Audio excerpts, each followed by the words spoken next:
Now, talking of tripping over, according to reports this week, Olympic rowing legend Sir Steve Redgrave broke his leg whilst playing golf last weekend.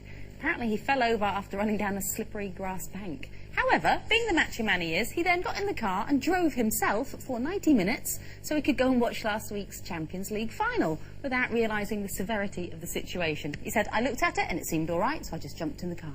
He says, my kids then looked at it and my ankle was 3 times the size it was. Apparently not painful enough to slow him down, but how is our pain threshold? I'm actually quite good. I don't really moan about pain, you know, and a lot of the time, if I'm in pain, you wouldn't know it because I wouldn't say anything. And in fact, right now, I've got a massive, massive pain in my neck. It's sitting there.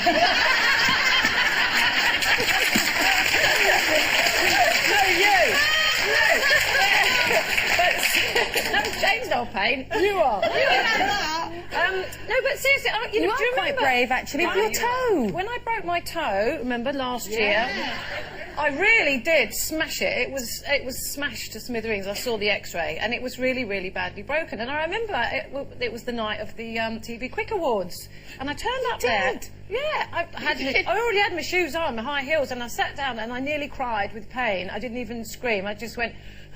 And I sat down for about 10 minutes. I thought, right, get over it. We might win, I've got to go. So I had my evening dress on and my shoes, and I just went out and I walked into the bar where everyone was meeting, and I walked out and went, oh, God, I've broken my toe. And everyone just went, ignored me. So I carried on the whole night with a broken toe. I don't think I even mentioned it again. But I was hobbling around to be honest with you, bit. Carol, we just thought you were constipated. We have no idea. Because I was walking funny. Yeah, and you were on those great big high heels all night. The next morning I could not walk, so it was a little bit of a delayed thing, but I think you can get through the pain barrier. I think you can get past it if, you know, you were just thinking about, you were thinking beyond the pain to the free bar. Yeah. I did. I was dancing and everything. It was just ridiculous. I'm pretty good with pain myself. All I have to say is waxing.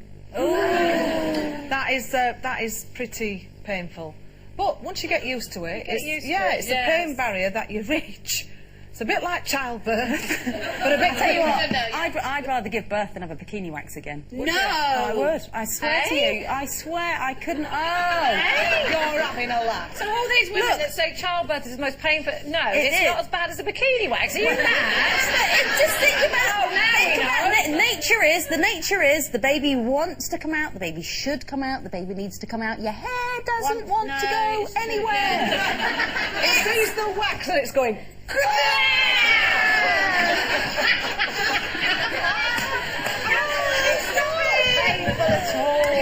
tell you what, there's nothing worse than toothache when you get very bad toothache. I had at Christmas I had this tooth, and I had some work done on it, and then something went wrong, and the nerve was like, can you imagine, on the outside of the tooth. And I didn't realise it, and I was doing a panto, and I got on stage. You're doing panto? I was doing panto, and it started when, you know, when that stuff wears off and you comes out, and suddenly it went, and it was like,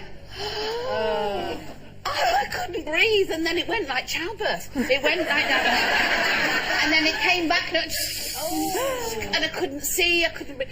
Anyway, I went to the dentist, and he said, oh no, I said, well, I'm going to have to give you an injection. He said, this will hurt. He said, because it's the only, and right through the top of the roof of my mouth. And I went, oh. Do you know that? I'd rather have false teeth. Teeth pain, I think, is the worst. It's like because you just want to rip them out. I remember when I had my teeth whitened, and because I've got sensitive teeth, and they said, oh, you know, you might feel a little bit of pain. A couple of painkillers, sort it out. Oh, I wanted to rip my head off. Yeah. Honestly, the whole night for about 12 hours afterwards. It was as though someone was drilling into my teeth. I mean, honestly, it was horrible. I will never ever do it again. I'm going to end up looking like Steptoe, but you know, I can't have it done. Well, also, you can't have red wine when you've had that done. That's enough to make you want to rip your head off. I know, for 24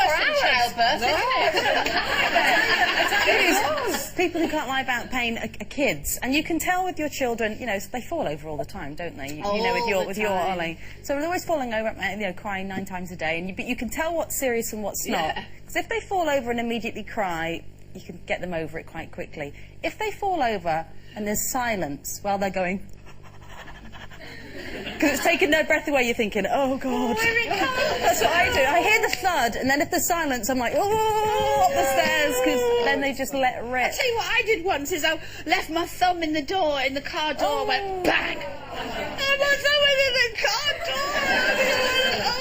Oh. Somebody who is in a lot of pain today is a very good friend of mine, and she's called May. So I hope you're feeling better, sweetheart. All the best to you. All the best, May. All the best.